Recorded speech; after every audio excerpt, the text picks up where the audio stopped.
오늘은 마태복음 27장 24절에서 26절 말씀을 갖고서 세 종류의 손이다 하는 제목으로 함께 말씀을 나누도록 하겠습니다.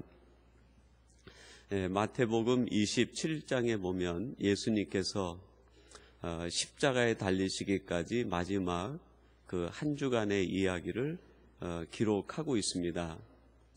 예수님이 십자가에 달리시기까지 그 한 주간 사이에 특별히 오늘 본문에서 이 마태는 세 명의 그 손을 주목하면서 우리에게 드러내 보이고 있습니다. 맨 처음에는 가룟 유다의 손입니다. 그리고 두 번째는 빌라도의 손이고 세 번째는 예수 그리스도의 손을 그 주제로 이렇게 드러내 보이고 있습니다.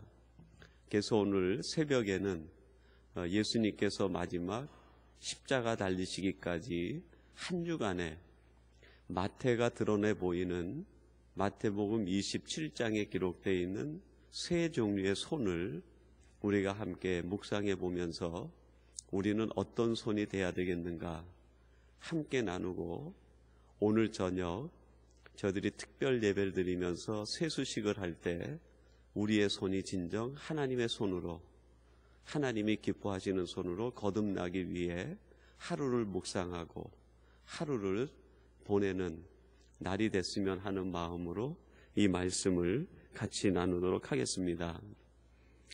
첫 번째는 가룟 유다의 손이 27장 그 첫 부분에 기록이 됩니다. 여러분 3절 말씀에 보면 이렇게 기록합니다.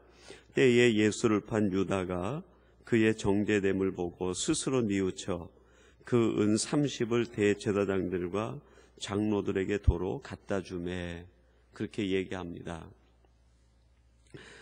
그리고 마가복음 14장 20절에선 이 가룟 유다의 손이 어디에 접촉이 돼 있었는가, 어디에 닿아 있었는가 하는 것을 묘사하면서 이렇게 기록합니다.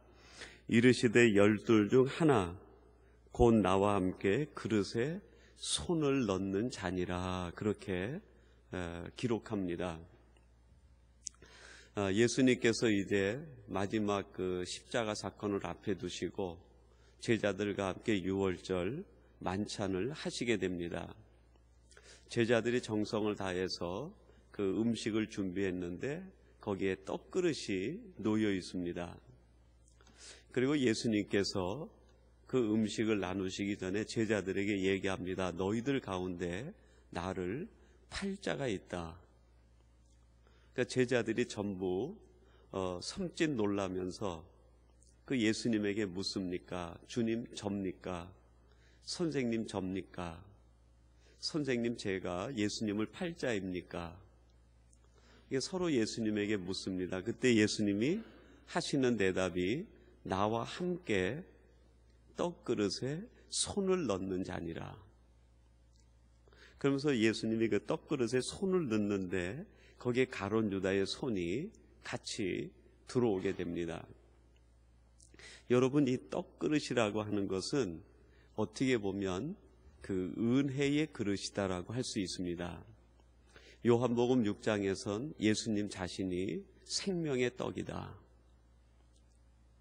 그리고 구약성경, 신약성경 전체 흐름을 보면 이 떡 그릇이라고 하는 것은 언제나 그 하나님의 은혜의 장소, 하나님이 주시는 그 은총의 장소를 상징적으로 비유하고 있습니다.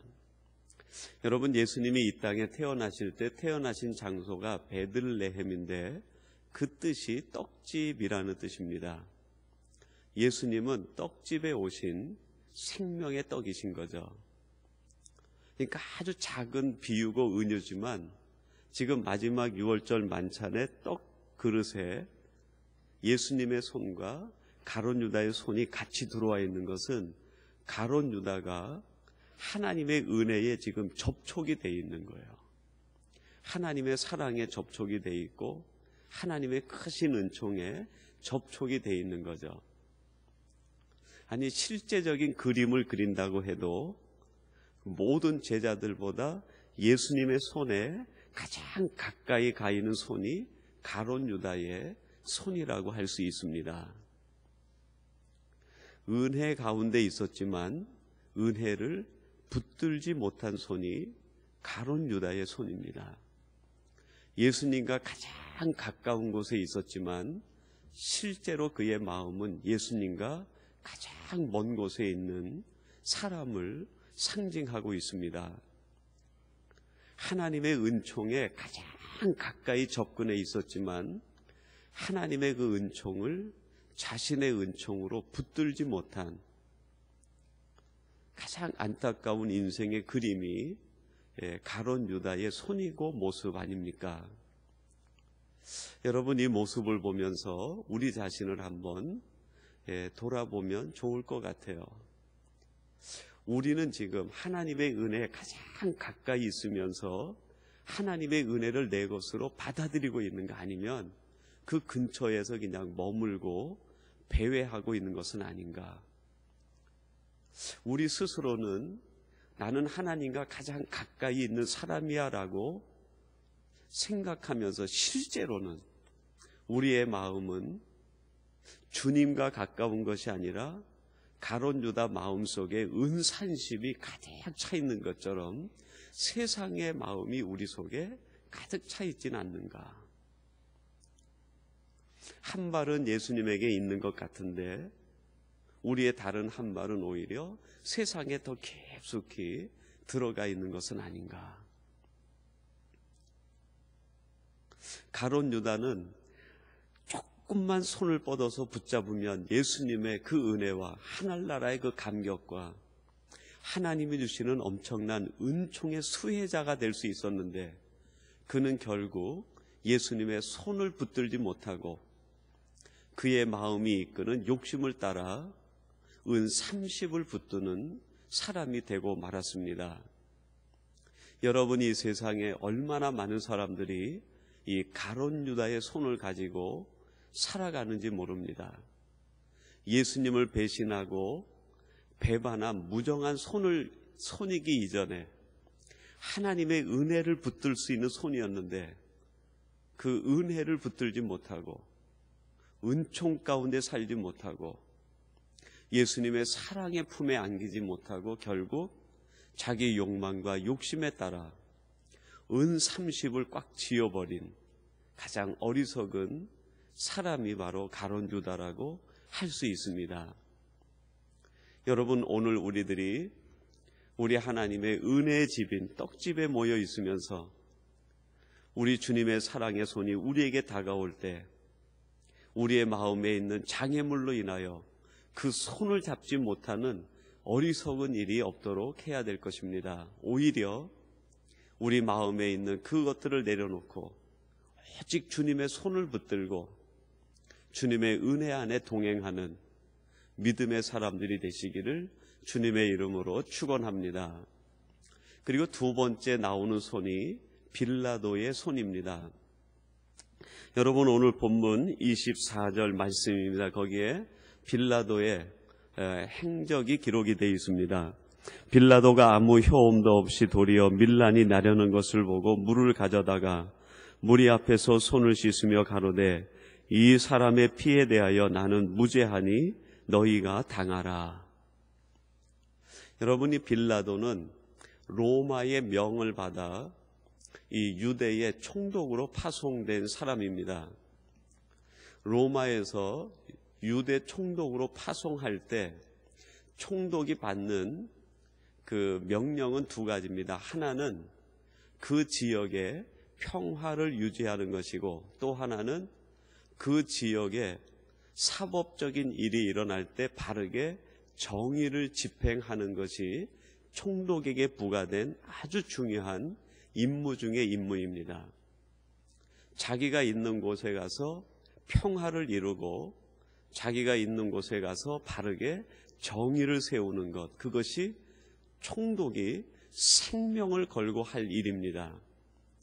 총독이 그 일을 해내느냐 못해내느냐에 따라 로마의 명예가 달려있는 거죠. 제국의 명예가 달려있고 자기를 파송한 황제의 명예가 거기에 달려 있습니다.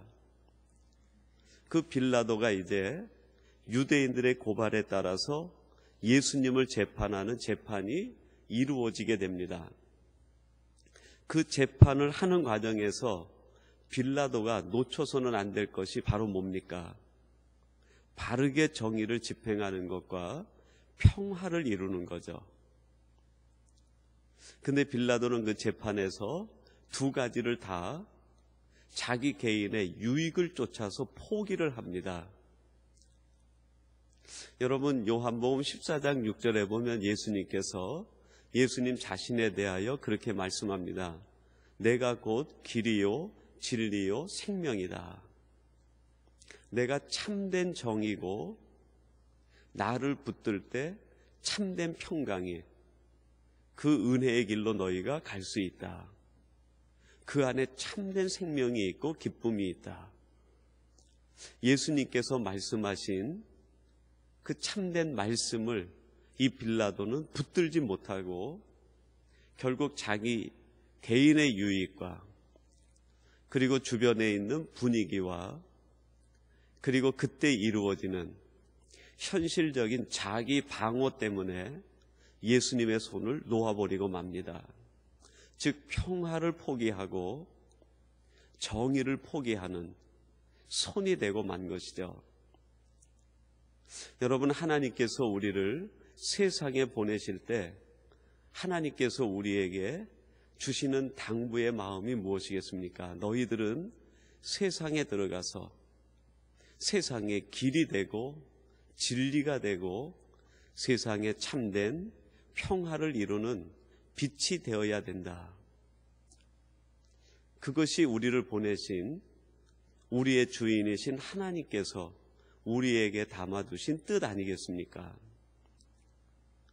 우리가 파송받아 살고 있는 이 세상에서 마치 빌라도가 로마에 파송되어 유대 총독으로 와서 사는 것처럼, 그리고 그곳에서 평화와 정의를 지켜야 되는 것처럼 우리들에게도 이 영적인 사명과 하나님께서 위임하신 하나님의 뜻이 있는 것 아니겠습니까?